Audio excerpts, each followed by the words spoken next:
Nama aku Rizal. Hari ini aku nak kongsi satu kisah seram kepada pendengar Misteri Tersembunyi.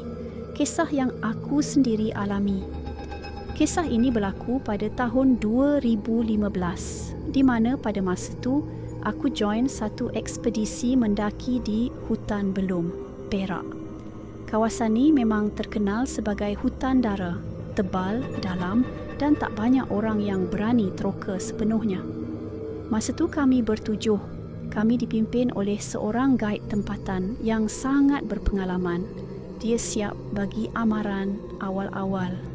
Korang semua jangan sombong, jangan tinggal barang sembarangan. Dan kalau ternampak apa-apa yang pelik, korang diam saja.